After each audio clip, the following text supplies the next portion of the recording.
हरियाणा विद्यालय शिक्षा बोर्ड के 9वीं कक्षा के छात्रों की वार्षिक परीक्षाएं चल रही हैं और 20 फरवरी 2024 को 9वीं कक्षा का सोशल साइंस यानी कि सामाजिक विज्ञान विषय का एग्जाम है।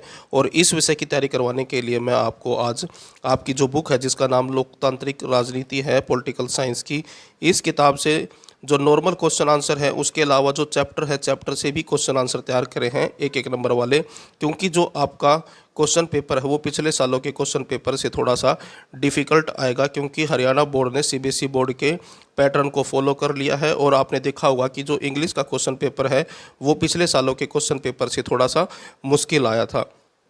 तो इसलिए जो है आपको सभी क्वेश्चनों की अच्छे से तैयारी करना ज़रूरी है। इसलिए आज मैं आपको इस वीडियो के अंदर इस किताब के जितने भी एक एक नंबर वाले मोस्ट इंपॉर्टेंट क्वेश्चन हैं उनकी तैयारी करवाऊंगा। वीडियो अच्छी लगे तो लाइक करें, चैनल को सब्सक्राइब करके ऑल के बटन के ऊपर क्लिक कर ले ताकि जब नेक्स्ट वीडियो अपलोड हो तो उसका नोटिफिकेशन आपको मिल जाए। यहाँ पर मैंने क्वेश्चन आंसर तैयार किए हैं।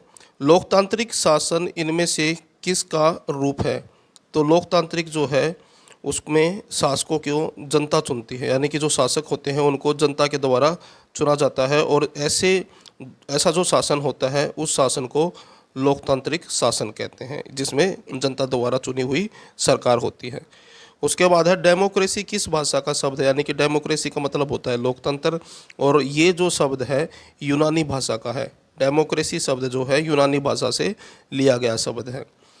लोकतंत्र में निर्णय लिए जाते हैं तो बहुमत के द्वारा, यानी कि लोकतंत्र के अंदर जो भी निर्णय लिए जाते हैं वो बहुमत के द्वारा लिए जाते हैं, यानी कि सभी सदस्यों की जो है राय ली जाती है इसके अंदर। अगला क्वेश्चन है निम्न में से लोकतंत्र का आधार है? तो लोकतंत्र का आधार जो है समानता को माना जाता है, क्योंकि लोकतंत्र के अंदर सभी लोगों को समान अधिकार दिए जाते हैं, स्वतंत्रता दी जाती है लोगों को और सामाजिक न्याय दिया जाता है लोगों को। उसके बाद है आधुनिक युग किसका है? तो आधुनिक युग जो है वो लोकतंत्र का है। उसके बाद नेक्स्ट क्वेश्चन है भारत में वोट डालने के लिए निर्धारित आयु क्या है? यानी कि भारत के अंदर वोट डालने के लिए जो है 18 वर्ष निर्धारित कर रखी है, यानी कि जिस व्यक्ति की जो उम्र जो है 18 से ऊपर होगी या 18 होगी वो वोट दे सकता है। लोकतंत्र की एक विशेषता लिखिए। लोकतंत्र की विशेषता बतानी है। इसमें लोगों द्वारा चुने हुए प्रतिनिधि शासन करते हैं, यानी कि लोकतंत्र के अंदर जो प्रतिनिधि होते हैं, जो नेता होते हैं वो लोगों द्वारा चुने जाते हैं। उसके बाद है लोकतांत्रिक शासन पद्धति दूसरों से बेहतर क्यों है? यानी इसमें ये पूछा गया है कि जो लोकतांत्रिक शासन है यानी कि लोकतंत्र है वो दूसरों से, जैसे कि राजशाही है, तानाशाही है, उससे कैसे अच्छी है? तो आंसर देखें, क्योंकि यह शासन अधिक जवाबदेह होता है, क्योंकि इसके अंदर जो है लोगों के प्रति जवाबदेही होती है लोकतंत्र के अंदर, इसलिए इसको जो है दूसरे शासन पद्धति से अच्छा माना गया है। उसके बाद अगला क्वेश्चन है कौन सा शासन बेहतर निर्णय लेने की संभावना बढ़ाता है? यानी कि कौन से शासन के अंदर अच्छे निर्णय लेने की संभावना ज़्यादा है? तो वो लोकतंत्र के अंदर होती है।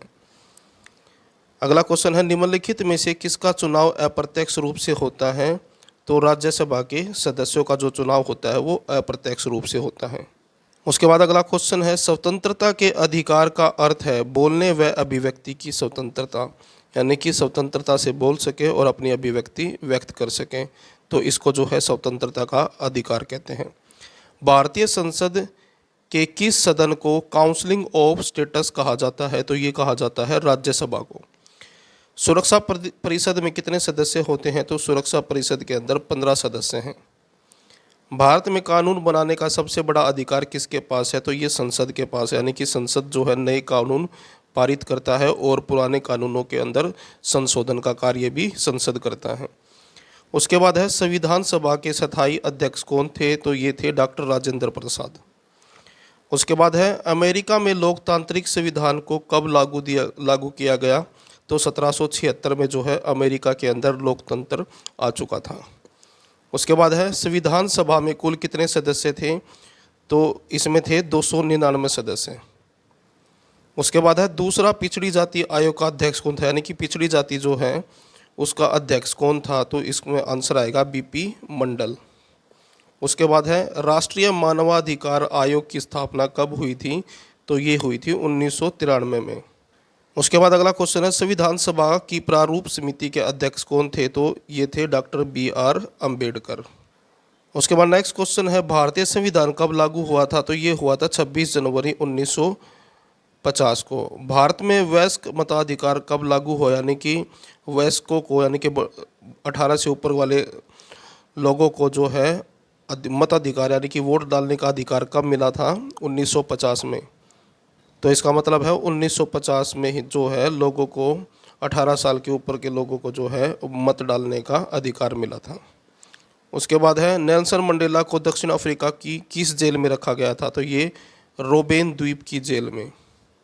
तो ये साउथ अफ्रीका के पहले ब्लैक प्रेसिडेंट थे और इनको जो है रोबेन द्वीप की जेल में रखा गया था।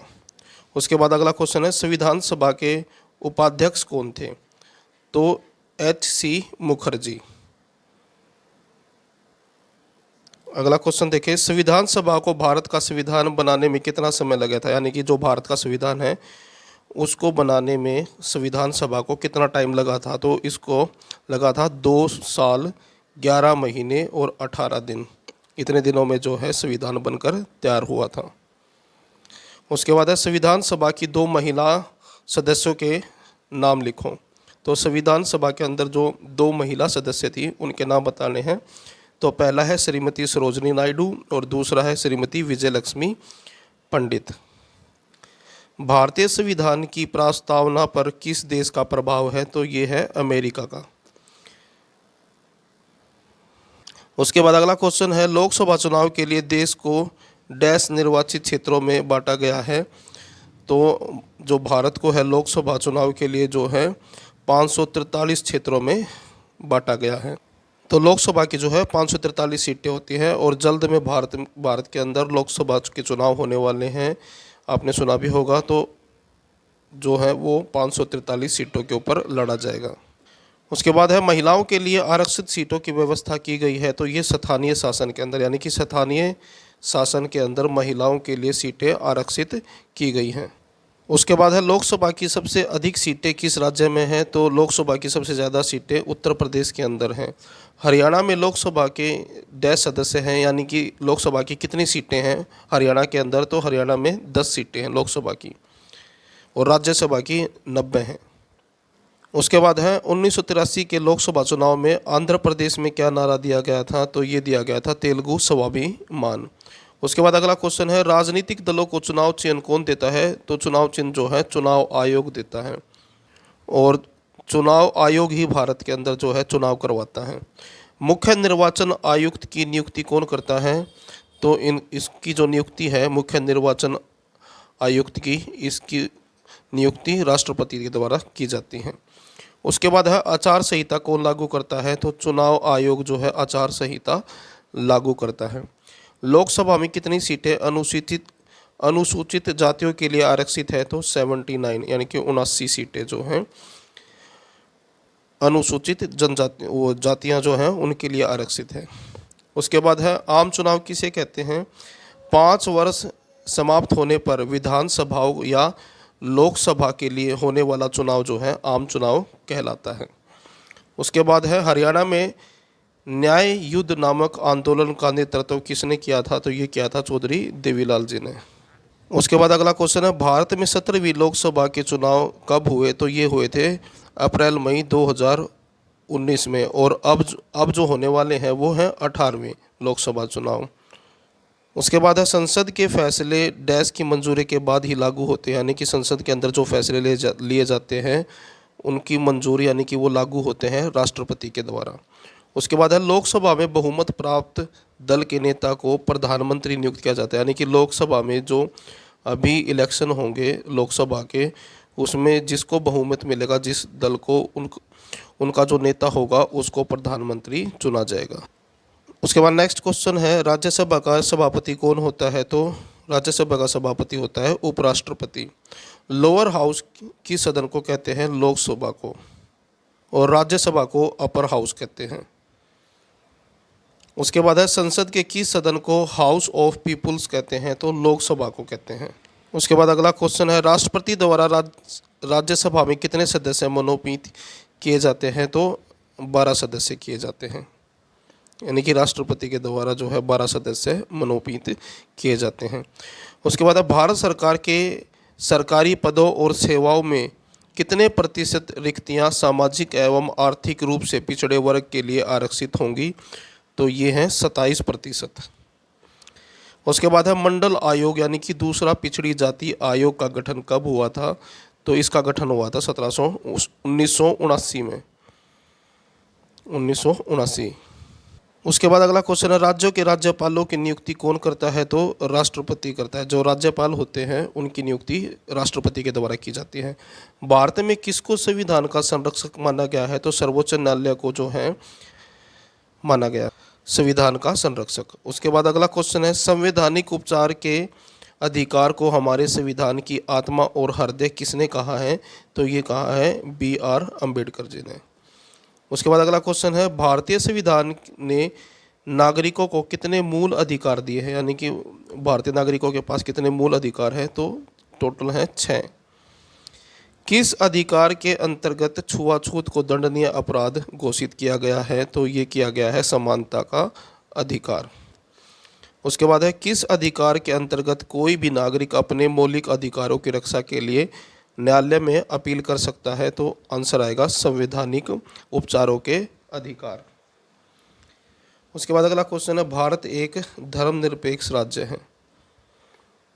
उसके बाद अगला क्वेश्चन है, मानव अधिकार दिवस कब मनाया जाता है? तो ये मनाया जाता है 10 दिसंबर को, मानव अधिकार दिवस। अगला क्वेश्चन है, संयुक्त राष्ट्र ने मानव अधिकारों की घोषणा कब की? तो 10 दिसंबर 1948 को। अधिकारों आएगा यहाँ, अधिकारी नहीं, अधिकारों। उसके बाद अगला क्वेश्चन है, मौलिक अधिकारों का संरक्षक कौन है? तो सर्वोच्च न्यायालय। बंधुआ मजदूरी तथा बाल मजदूरी को निषेध करने वाले मौलिक अधिकार का नाम लिखें? तो शोषण के विरुद्ध अधिकार। उसके बाद अगला क्वेश्चन है, समानता का अधिकार संविधान के किस अनुच्छेद में है? तो ये है अनुच्छेद 14 से लेकर 18 तक। उसके बाद नेक्स्ट क्वेश्चन है, भारतीय संविधान में मौलिक अधिकारों का प्रावधान किस देश के संविधान से लिया गया है? तो ये लिया गया है संयुक्त राज्य अमेरिका से। धार्मिक स्वतंत्रता का अधिकार संविधान के किस अनुच्छेद में दिया गया है? तो ये है अनुच्छेद 25 से 28। तो ये थे आपके लोकतांत्रिक राजनीति के सभी 1-1 नंबर वाले इंपॉर्टेंट क्वेश्चन। इसके बाद मैं आपको जो आपकी दूसरी किताबें हैं उनके 1-1 नंबर वाले क्वेश्चन करवाऊंगा, फिर उसके बाद 2 और 3 नंबर वाले इंपॉर्टेंट क्वेश्चन करवाऊंगा, और उसके बाद जो है 5 नंबर वाले इंपॉर्टेंट क्वेश्चन करवाऊंगा। वीडियो अच्छी लगे तो लाइक करें, चैनल को सब्सक्राइब करके ऑल के बटन के ऊपर क्लिक कर ले, ताकि जब नेक्स्ट वीडियो अपलोड हो तो उसका नोटिफिकेशन आपको मिल जाए।